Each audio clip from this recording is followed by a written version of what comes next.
आज के इस वीडियो में हम बात करेंगे बच्चों में पाए जाने वाले कॉमन स्किन कंडीशन के बारे में, जो है atopic dermatitis. Hello everyone, I am doctor Tanvi Mahant and welcome back to my channel homeo heals. तो बात करेंगे एटोपिक डर्मेटाइटिस के बारे में। एटोपिक डर्मेटाइटिस जो है वो बच्चों में 0 to 5 ईयर्स के एज ग्रुप में कॉमनली दिखाई देता है। और ये होता क्या है? एटोपी यानी allergy. This is a skin allergic condition जिसमें बच्चों के स्किन पे रैशेस आते हैं।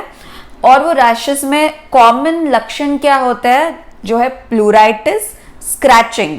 प्लूराइटिस यानी बहुत ज़्यादा इचिंग यानी खुजली आती है बच्चों को स्किन पे, और वो इचिंग कर करके बच्चा स्क्रैच करता है और इच स्क्रैच इच ऐसे साइकिल कंटिन्यू हो जाती है।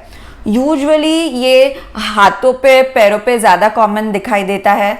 फोल्ड ऑफ जॉइंट्स में ज़्यादा कॉमन दिखाई देता है, पर एक्सट्रीम केसेस में, सीवियर केसेस में ये ऑल ओवर द बॉडी भी दिखाई दे सकता है। फेस पे भी, इवन बच्चों के स्कैल्प पे भी इचिंग और रैशेस आ सकते हैं। कॉमन लक्षण जैसे मैंने कहा, रैशेस ऑन द स्किन, उस पे खुजली आना और स्क्रैचिंग बच्चों में होना, ये बहुत ही कॉमन लक्षण है एटोपिक डर्मेटाइटिस के। और कभी कभी वो रैशेस में सेकेंडरी इन्फेक्शन भी हो जाता है, यूजुअली बैक्टीरियल इन्फेक्शन, और उस वजह से वो रैशेस काफ़ी सीवियर भी हो सकते हैं। एटोपी यानी एलर्जी।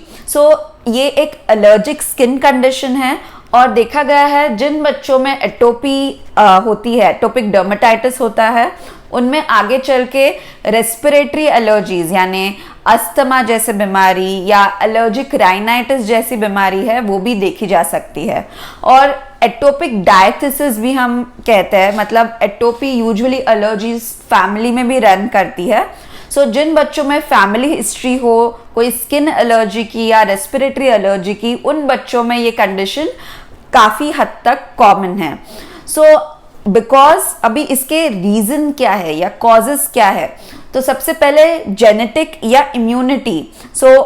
जेनेटिक हिस्ट्री प्रेजेंट होती है, जैसे मैंने कहा फैमिली में, और इसमें इम्यूनिटी में इश्यू होता है, इम्यूनिटी एबनॉर्मल हो जाती है, और काफ़ी हद तक इन्वायरमेंटल फैक्टर्स जो होते हैं वो भी इसको रिस्पॉन्सिबल है, जैसे वेदर हो गया, पोल्यूशन हो गया, डस्ट हो गया, सर्टन ईटिंग हैबिट्स बच्चों में, उस वजह से भी ये एटोपी है या एटोपिक डर्मेटाइटिस है, ये बढ़ सकता है।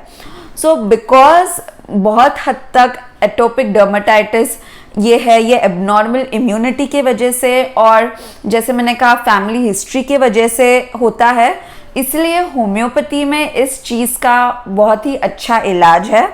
मैंने काफ़ी एटोपिक डर्मेटाइटिस के केसेस को ट्रीट किया है। ये जैसे मैंने कहा बच्चों में, इन्फेंट्स में, right, 0 to 1 year of age group में भी दिखाई देता है, और अप टू 5 ईयर्स कॉमन है। उसके बाद यूजुअली ये कंडीशन घटती जाती है और यूजुअली रेस्पिरेटरी एलर्जीज में प्रेजेंट करती है। जब हम होम्योपैथिक ट्रीटमेंट बच्चों में करते हैं, हम बच्चों को ऑब्जर्व करते हैं। फर्स्ट ऑफ ऑल उनका कॉन्स्टिट्यूशन कैसा है, मेकअप कैसा है, लीन थिन है या चबी बेबी है, बिहेवियर कैसा है, हल्का सा बच्चों को देख के पता चल जाता है, राइट। क्रैंकी बेबी है, प्लेफुल बेबी है, बेबी का ईटिंग हैबिट्स कैसा है, राइट।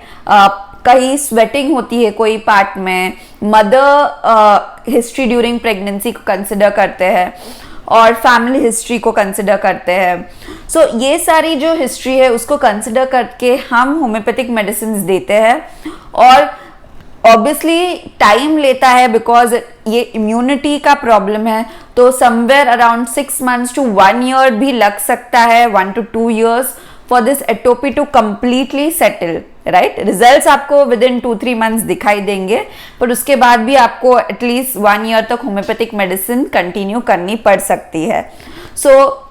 अगर आप ने देखा है किसी बच्चों को एटोपिक डर्मेटाइटिस है, तो उन्हें होम्योपैथिक डॉक्टर के पास जाने को ज़रूर कहिए। I hope this video was helpful to you all. अगर आपको एटोपिक डर्मेटाइटिस को लेके कोई भी और इन्फॉर्मेशन चाहिए तो आप मुझे कमेंट सेक्शन में ज़रूर लिखिए। अंत में मेरे वीडियो को लाइक ज़रूर कीजिए और ज़्यादा से ज़्यादा लोगों तक शेयर कीजिए। Thank you.